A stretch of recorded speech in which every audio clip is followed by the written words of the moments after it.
Let's talk more about all of this and the road ahead on this effort. Joining me now is immigration attorney David Leopold and CNN legal analyst Michael Moore. Great to see you both, gentlemen. All right, David, you first. So as someone who works with immigrants, what do you think of this move? Does ICE have the authority to work with the IRS like this? Well, Frederick, if I can make three quick points. Number one, the screaming headline today is that immigrants pay their taxes. Undocumented immigrants pay their taxes. That's why they're going to look at the tax records. Number two, I have real privacy concerns here. I mean, we're going to have big government bureaucrats going through our tax rolls. And what's to say, you have a name, let's say it's John Doe.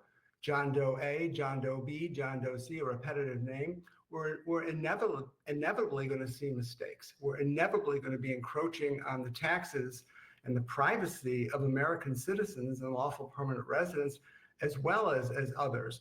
And finally, the third point I want to make is if we're going to take the trouble to go through tax data and privacy data and create all these issues, why not just legalize them? They're paying their taxes.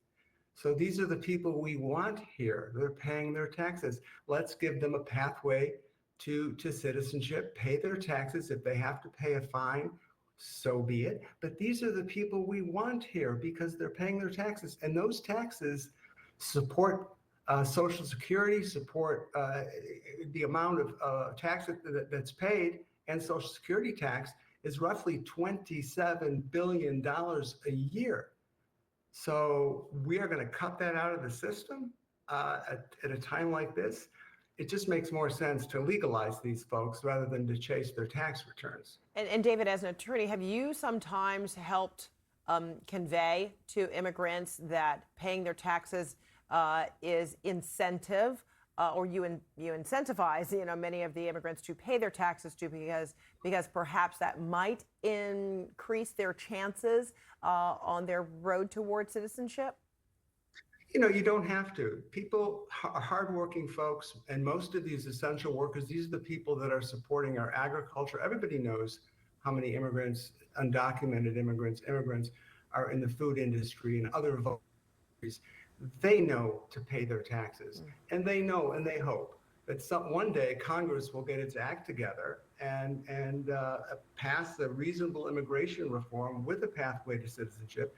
And I would kind of challenge the current government to think very seriously about this road, legalization, as opposed to going through massive amounts of tax data. So Michael, even before the arrangement is finalized, two immigrant rights groups in Chicago sued the Treasury Department and the IRS, asking a judge to block the sharing of taxpayer information with immigrant officials. Do you see that this is a case, a potentially successful one, that this will block the latest White House efforts?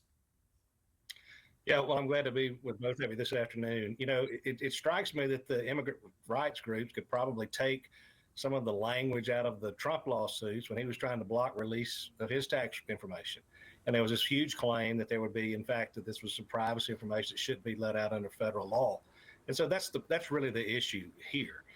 These agencies have safeguards and firewalls in them, and these have been set up so that there's not sort of just this broad information sharing about everything that's ever happened, especially when it deals with this private taxpayer information.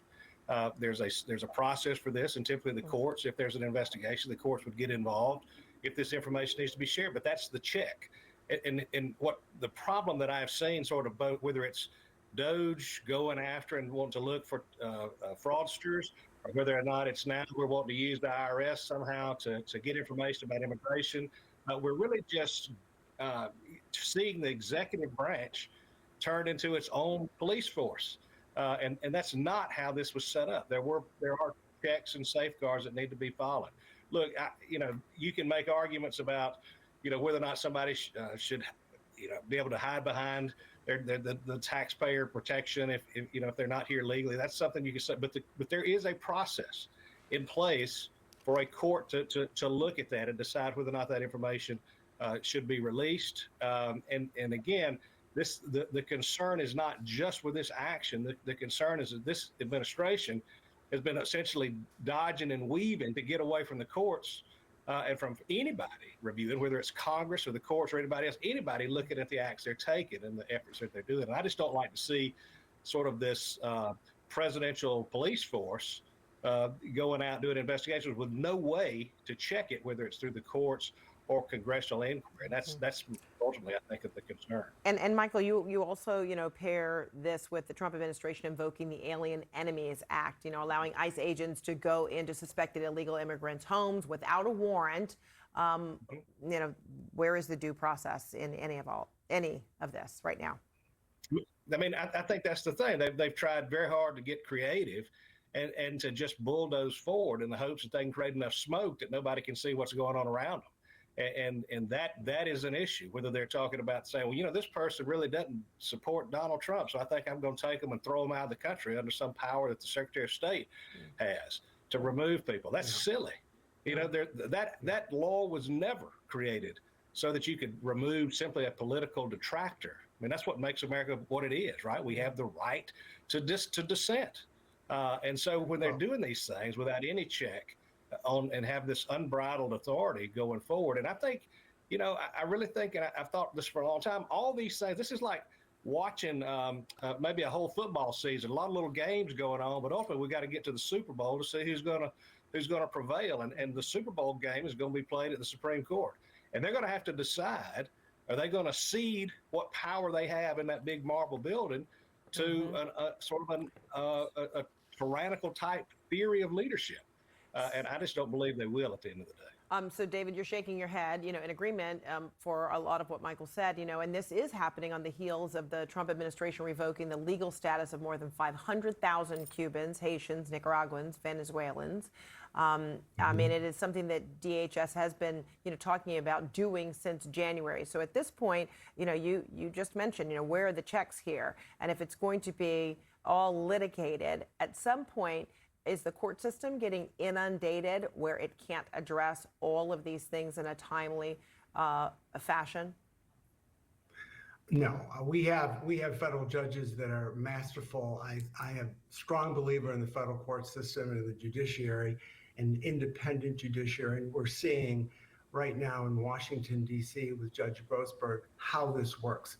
He is holding both sides to account, and he's asking the president, he's asking the administration to provide information about what happened, about the removal of the Venezuelans out of the United States.